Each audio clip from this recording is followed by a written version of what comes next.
Hi guys, मैं हूं तोशिरो और मैं जस्ट अभी अभी प्रभास की द राजा साहब देख कर आया हूं। और मैं ये अपने क्लियर दिल से और दिमाग से ये बात कह सकता हूं कि ये इस साल की पहली अच्छी मूवी है एंड मोस्ट प्रोबेबली ये इस साल की सबसे अच्छी मूवी भी होने वाली है, क्योंकि इससे ज्यादा अच्छी मूवी बनाना बॉलीवुड के लिए तो नामुमकिन है। बॉलीवुड क्या, इंडिया की कोई भी फिल्म इंडस्ट्री के लिए बनाना नामुमकिन है। ये मूवी इतनी बढ़िया है कि इसको देख के मजा ही आ गया। और मेरे को तो लगता है कि अभी जो आने वाले अवार्ड्स होंगे अगले साल के, जिनके अंदर मूवीज को और एक्टर्स को डायरेक्टर्स को अवार्ड दिए जाएंगे, वो सब अवार्ड फंक्शंस कैंसिल कर देने चाहिए, क्योंकि उनको सारे के सारे अवार्ड्स प्रभास और मारुति और इस मूवी के प्रोडक्शन कंपनीज और वीएफएक्स कंपनीज को दे देने चाहिए या राइटर्स को दे देने चाहिए, क्योंकि वो ही डिजर्व करते हैं और कोई अवार्ड डिजर्व नहीं करता है। ये एक साइकोलॉजिकल हॉरर कॉमेडी मूवी है और मेरे हिसाब से ये अब तक की बेस्ट साइकोलॉजिकल हॉरर कॉमेडी है, क्योंकि इसके पहले जो लास्ट अच्छी साइकोलॉजिकल हॉरर कॉमेडी हमें आई थी वो थी अक्षय कुमार वाली भूल भुलैया, और उस मूवी को आके भी काफी टाइम हो चुका है। इनफैक्ट वो मूवी भी इसके सामने एकदम फ्लैट पड़ जाती है। इस मूवी का तो लेवल ही कुछ और। मेरे से पूछो तो मैं तो ये बोलूंगा कि इसका अगर हम हॉरर कॉमेडी वाला एंगल निकाल भी दें तो भी इसका जो साइकोलॉजी वाला एंगल है वो भी इतना स्ट्रांग है कि ये easily one of the greatest psychological films ever हो सकती है। इसको कंपेयर किया जा सकता है फाइट क्लब या शाइनिंग या शटर आइलैंड जैसी मूवीज के साथ में। ये इधर इस लेवल पे है, आपको ये बिल्कुल देखनी चाहिए। इस मूवी को थिएटर्स में बिल्कुल मिस मत कीजिए। और मैं ऐसा क्यों कह रहा हूँ मैं आपको बताऊंगा मेरे इस मास्टरपीस के रिव्यू में। तो ये मूवी स्टार्ट होती है एक सिनेरियो से, जिसमें एक आदमी 500 की नोट का पीछा कर रहा होता है और पीछा करते करते वो एक हॉन्टेड हवेली में घुस जाता है और फिर वहां पे जाके ट्रैप हो जाता है। ये पार्ट बस इतना सा ही था। इसकी सिग्निफिकेंस आगे जाके पता चलती है, क्योंकि अभी आती है प्रभास की एंट्री। प्रभास एकदम एक बहुत ही मेलो एंट्री करते हैं, क्योंकि प्रभास उस टाइम पे वो एक्चुअली में होते नहीं है, इसलिए उनकी एंट्री को भी ज़्यादा भाव नहीं दिया जाता है। क्योंकि ऑब्वियसली अगर बड़ा स्टार नहीं है और उसका सिर्फ एक बॉडी डबल है तो क्या फ़र्क पड़ता है एंट्री कैसी भी हो। तो उस हिसाब से वो लोग ने उसको एक बाइक पे लिटा दिया, मुंह पे कपड़ा बांध दिया और चश्मे पहना दिए काले काले, कि फेस का 5% भी ना दिखे, तो पता ही ना चले कि लोगों को कि प्रभास है कि उसका बॉडी डबल है। और उसका बॉडी डबल एक एंट्री करता है, एक लड़की को छेड़ रहा होता है गुंडा, उसके साथ में झगड़ा करके। झगड़ा भी क्या करता है, वो सिर्फ अपना पैर ऐसे ऐसा घुमाता है और ऐसे करता है, हो गया झगड़ा खत्म। फिर इसके बाद में होती है प्रभास की एंट्री, और ये होती है रियल एंट्री, एक हीरो की एंट्री। क्या बताया है प्रभास को, ओ माय गॉड फिदा। मैं तो फिदा हो ही गया था। वो अंदर जो लड़की थी जिसको छेड़ने से बचाया प्रभास के बॉडी डबल ने, उसके वो भी फिदा हो गई। अब प्रभास को एक ऐसा कैरेक्टर दिखाया गया है कि वो ना कमाता है, ना उसके पास कमाने का कोई जरिया है, और ना ही उसकी कमाने की कोई इच्छा भी है या अपनी लाइफ को बेटर करने की भी कोई इच्छा है। बस अपने साथ में 2-4 लफंगे दोस्त रखे हुए हैं उसने। जैसे आप 90s की मूवीज में देखते होंगे कि कैसा एक लीड होता था जो यूजुअली, अब ऐसे सिनेरियो में इसको पता नहीं कहीं से तो एक अमीर लड़की मिल जाती है जो इसके प्यार में पागल होती है, और इतनी पागल होती है कि इसको 10 लाख, 5 लाख, 6 लाख, 10 लाख ऐसे सब अमाउंट्स का लोन यूजुअली देती रहती है अपने बाप के बैंक अकाउंट से निकाल के, ये सोच के कि एक दिन प्रभास उसके साथ में शादी करेगा और उसके साथ में अपना घर बसाएगा। कहाँ बसाएगा नहीं पता, बस बसाएगा। इस मूवी के अंदर एक चीज जिसको बहुत ही ज्यादा इंपॉर्टेंस दी गई है और बात बात पे बताया गया है, वो है प्रभास का प्यार उसकी दादी की तरफ। उसकी दादी एक एडवांस्ड एल्जाइमर्स की पेशेंट है और वो बहुत जल्दी जल्दी बातें भूल जाती हैं। अभी अभी अगर आप उनसे बात करोगे तो वो अगले 5 मिनट के अंदर अंदर भूल जाएंगी। इस तरह का उनको एल्जाइमर्स है, और वो अपने पति की याद में बैठी हैं कि एक दिन उनका पति वापस आएगा, जो एक चोर को पकड़ने गया है, जो कि उनका मंत्री हुआ करता था, मंत्री या रॉयल गार्ड या कुछ तो ऐसा ही हुआ करता था। और उसको उसने चोरी कर लिया और उसको पकड़ने के लिए पति भागा। पति तब से आया ही नहीं, 30-35-40 साल पता नहीं कितना हो गया उस चीज को। प्रभास ही इसके अंदर 50 साल का दिख रहा है, पता नहीं उसकी दादी तो कितने ही साल की होगी। ये एक एक्चुअल क्लियर मैसेज था कि लड़कियों को हमारे देश की स्पेशली काफी लिमिट में रहना चाहिए, क्योंकि अगर उनको प्रभास जैसा लौंडा दिखे जो लंबा चौड़ा हो, दिखने में शायद हैंडसम हो, मुझे तो नहीं लगता बट शायद हैंडसम होता है प्रभास, और उसकी बॉडी हो, हाइट हो, सांवला हो कलर, तो फिर उसके ऊपर फिदा हो जाना चाहिए और अपना घर बार छोड़ के उसके लिए जो हो सके वो करना चाहिए, क्योंकि यही है रियलिटी और यही होना चाहिए। समझे। यहाँ से स्टोरी जब आगे बढ़ती है तो उसको पता चलता है कि उसके दादाजी चार मीनार के आसपास कहीं पर तो थे और इसलिए वो चला जाता है चार मीनार उनको ढूंढने के लिए। वहां जाने के बाद में उसे एक नन दिखती है जिससे उसको प्यार हो जाता है और उसके प्यार के चक्कर में वो क्रिश्चियंस के फेस्टिवल्स और सेलिब्रेशंस में शामिल होने लग जाता है। फिर लेकिन जब उसको पता चलता है कि वो नन प्यार नहीं कर सकती, उनके लिए सिन हो जाता है बच्चा करना, शादी करना, तो फिर उसको छोड़ देता है। फिर तीसरी लड़की आती है। तीसरी लड़की वो होती है जो उसकी दादी के राजघराने से चोरी करके भागा था और जिसका दादा उसको ढूंढने के लिए भाग रहा है, उस चोर की नाती होती है और वो उसके साथ में प्यार में पड़ जाता है। उससे पैसे लेता है, इधर देता है, इधर से पैसे लेके उधर देता है, उधर से पैसे लेके इधर देता है। बस एक पॉइंट पे तो बस इतना ही हो रहा था कि पैसा लिया दिया लिया दिया लिया दिया। बट ये कितना इंटरेस्टिंग था कि ये ओ माय गॉड, इतना पैसा कहाँ से आ रहा था लोगों के पास में कि इधर से दे दिया उधर से दे दिया इसको। और एक तो प्रभास के साथ में इतना पैसा कहाँ से आ जाता है कि प्रोड्यूसर्स तक इसको 100-150 करोड़ पे कर देते हैं। क्योंकि ये अभी आपको पता चलेगा ये मूवी देखने के बाद में कि एक्चुअली में Prabhas does command the kind of respect it needs to charge that kind of money. Prabhas is an actual superstar, he is the best thing that has ever happened to India. फिर यहाँ से ये लोग मूवी आगे जाते हैं, कुछ लोग जाके फिर बस फंस जाते हैं वही हवेली में जिसके अंदर वो 500 का नोट लेके भाग रहा था। और वो फिर ऐसा कुछ तो होता है, मेरे को समझ में नहीं आया बट कुछ तो हो रहा था कि ये लोग सब लोग जाके फिर हवेली में फंस जाते हैं। और फिर वहां से एक्चुअल साइकोलॉजिकल मूवी स्टार्ट हो जाती है हवेली में जाने के बाद से। क्योंकि जब हवेली में जाते हैं और जिस दरवाजे से अंदर घुसते हैं तो पीछे का दरवाजा गायब।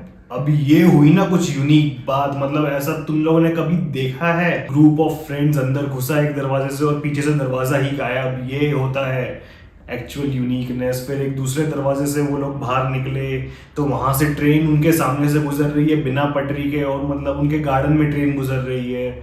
फिर वो लोग वापस अंदर भाग गए, तीसरे दरवाजे से बाहर निकले तो वहां पे एक कब्रिस्तान था और उसके अंदर संजय दत्त की लाश को जलाया जा रहा था। फिर वो जलती हुई लाश, एक्चुअली संजय दत्त इसके अंदर प्रभास के दादा का रोल प्ले कर रहे हैं, और वो जलती हुई लाश संजय दत्त की जब उठ जाती है और उनकी तरफ चल के आने लग जाती है तो ये लोग वापस हवेली के अंदर भाग जाते हैं। ये लोग मतलब फिर अगले 1.5-2 घंटे तक ट्राई ही करते हैं कि हवेली से बाहर जा सके, लेकिन नहीं जा पाते। और जिसको अंदर आना होता है वो आ जाता है। एक एक करके कुछ और एक्स्ट्रा आते रहते हैं, ये लोग बाहर जाने की कोशिश करते रहते हैं और नहीं होता रहता है, और 2 घंटा इसमें निकल जाता है। और कितना कितना फनी और कितना एक्साइटिंग 2 घंटा था कि मैं तो पागल हो गया, लोट पोट के हंस रहा था। मैं जमीन पे लेट गया था मैं तो हंसते हंसते। फिर मेरे को ऐसा लगा कि यार मेरे को एम्बेरसमेंट होने लगी कि लोग देख के क्या बोलेंगे। तो मुझे रियलाइज हुआ अरे कोई आया ही नहीं है मेरे अलावा, तो गिनती के 10 लोग नहीं थे। और ये एक बुरी बात है क्योंकि हम लोग अच्छी मूवीज की मांग साल भर करते रहते हैं, और जब अच्छी मूवीज हमको मिलती हैं तो हम एक बार भी उनको देखने नहीं जाते हैं। देखा कैसे ये थिएटर खाली सा था एकदम। मेरे को तो बुरा लग रहा था कि यार इतनी अच्छी मूवी को देखने तो आओ एटलीस्ट, और कुछ नहीं तो। और इस मूवी में एक्शन बहुत सारा था फर्स्ट हाफ में। सेकेंड हाफ में एक्शन थोड़ा कम हो गया लेकिन फिर भी काफी सारा था। और पूरा का पूरा एक्शन कितना बढ़िया इन लोगों ने कोरियोग्राफ किया है, ऐसे स्लो मोशन में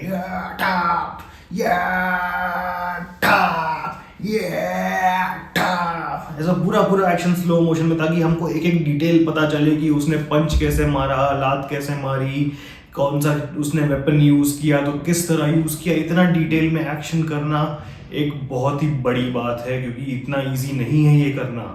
लोगों को लगता है कि स्लो मोशन एक्शन बहुत ही लेजी टाइप का एक्शन होता है, लेकिन ऐसा नहीं है। स्लो मोशन भी अपना ही एक टैलेंट है, और आजकल स्लो मोशन साउथ इंडिया में तो बहुत ही ज्यादा बन रहा है, चाहे वो कंतारा चैप्टर 1 हो या चाहे वो द राजा साहब। और फिर एक पॉइंट पे ये लोग इंट्रोड्यूस करते हैं बोमन ईरानी को, जो कि एक हिप्नोटिज्म एक्सपर्ट है, और काफी केसेस उन्होंने सॉल्व किए हैं पोजेशंस के या पता नहीं कुछ पैरानॉर्मल एक्टिविटीज के अपने हिप्नोटिज्म के जरिए। और वो एक बहुत ही जाने माने हिप्नोटिज्म एक्सपर्ट थे। और ये आते हैं और वहां पे उनको आते ही समझ में आ जाता है कि संजय दत्त खुद इसके अंदर एक हिप्नोटिज्म एक्सपर्ट है, भले ही वो एक भूत ही क्यों ना हो।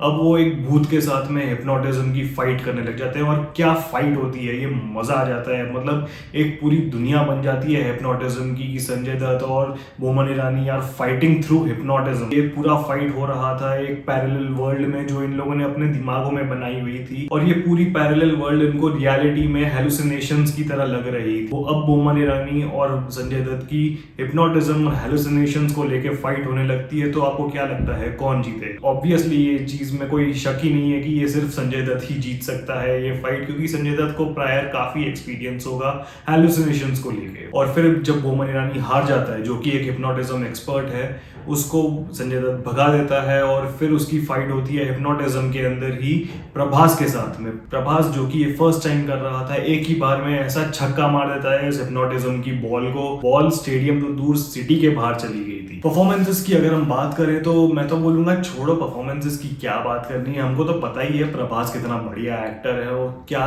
कभी प्रभास ने हमको डिसअपॉइंट किया है एक्टिंग के मामले में, जो हमको लगेगा कि अब डिसअपॉइंट शायद करेगा? नहीं, कभी नहीं किया। प्रभास ने कभी हमारे ना होप्स को ऊंचा उठाया है, ना उसने कभी नीचे गिराया है। वहां पे ही थी प्रभास को लेके होप्स हमारी, जहां पे हमेशा रही है, और ये मूवी में भी वहीं पे रहेगी, कहीं नहीं जाएगी। संजय दत्त की अगर हम बात करें तो ठीक है, संजय दत्त ने जो कुछ भी किया, पता नहीं क्या ही किया, एक्टिंग तो नहीं की, कुछ तो किया, इधर उधर जा रहा था, पैसे ले रहा था। और बाकी सपोर्टिंग कास्ट की तो बात करके मतलब ही नहीं है, क्योंकि सपोर्टिंग कास्ट से ज्यादा तो वो लोग सिर्फ कॉमिक रिलीफ थे। 6-7 कॉमिक रिलीफ थे इस मूवी के अंदर, एक नहीं। इतना ज्यादा सीरियस मूवी थी, आप सोचो कि 6-7 कॉमिक रिलीफ रखने लगे, तभी तो आप सोचो कि 1.5-2 घंटे तक अगर मूवी के अंदर कुछ नहीं हो रहा था। तो इसीलिए तो इस मूवी का फर्स्ट हाफ इतना ज्यादा हैवी था मेंटालिटी पे और दिमाग पे, कि उन लोग को ब्रेक देना पड़ा अपनी ऑडियंस को, वरना ऑडियंस पागल हो जाती इतना सारा एक साथ देख देख के, क्योंकि this is hard to process stuff. इसीलिए बीच में 1.5-2 घंटे मूवी में कुछ नहीं हो रहा था। और उसके बाद में जब फाइनल में बोमन ईरानी आया, बोमन ईरानी को हरा के फिर प्रभास ने फाइट ली, ये सब तभी तो हुआ है। और डायरेक्शन की बात तो मैं बिल्कुल नहीं करूंगा, because I have decided after watching this movie कि मैं उस लेवल का क्वालिफाइड क्रिटिक शायद हूं ही नहीं कि मैं इस मूवी के डायरेक्शन के बारे में बात कर सकूं, despite being somebody who is also a film maker. मेरे को नहीं पता है इस मूवी के अंदर जो कुछ भी किया है, कैसे किया है और क्यों किया है, मुझे कुछ नहीं पता। सो वैसे तो ये मूवी मेरे हिसाब से एक नंबर की चूतिया मूवी है, और पूरी मूवी में सिर्फ बकचोदी हुई है। इतनी बकचोदी है इस मूवी के अंदर कि इसको देखना सिर्फ एक पाप ही कहलाया जा सकता है, उससे ज्यादा कुछ नहीं कहलाया जा सकता। इस मूवी को बनाने के लिए इतना पैसा इन लोगों ने लगाया है, 300, 350, 400 करोड़ तक ये लोग मूवी में लगा देते हैं और मूवी बनाते हैं इस तरह की।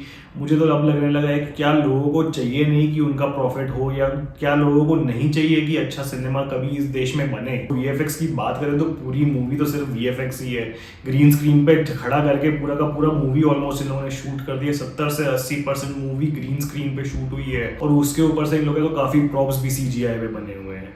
ऐसा लग रहा था कि हम लोग सिर्फ एक वीएफएक्स का मास्टर क्लास देख रहे हैं, और वो भी मास्टर क्लास मतलब ऐसा नहीं कि क्या सीख सकते हैं, बल्कि ये कि क्या नहीं करना चाहिए अगर आप लोग वीएफएक्स में या एनिमेशन में अपना एक करियर बनाना चाह रहे हैं। तो 3-3.25 घंटे की ये मूवी, और इसमें पूरी मूवी में सिर्फ एक अच्छी बात है, और वो ये है कि ये 3 घंटे बाद एटलीस्ट खत्म तो होती है। लेकिन वो भी ये अच्छी बात इन लोगों ने छीन ली हमसे, क्योंकि खत्म करते करते ये लोगों ने एक टीजर दे दिया कि अगली मूवी भी आने वाली है, राजा साहब 2, जिसके अंदर प्रभास जैसा ही कोई, शायद प्रभास ही था वो, जोकर का कॉस्ट्यूम, जोकर का मेकअप करके आएगा, और हाथ में हथौड़ा, और पता नहीं कैप्टन अमेरिका की शील्ड भी थी वहां पे। और उस मूवी को नाम दे दिया सर्कस 1935। अब ये लोग जाएंगे 1935 में, पहले 60 साल पहले थे, अब 1935। तो गाइज ये था मेरा रिव्यू द राजा साहब का। अगर आपको रिव्यू अच्छा लगा तो लाइक कीजिए, शेयर कीजिए, सब्सक्राइब कीजिए। अगर आपको अच्छा नहीं लगा तो वैसे भी मुझे भी मूवी अच्छी नहीं लगी, मैं कुछ नहीं कर सकता इस मूवी के बारे में और इसके रिव्यू के बारे में। आप प्लीज मुझे सब्सक्राइब तो कर ही लीजिए, और हम मिलेंगे अगले वीडियो में।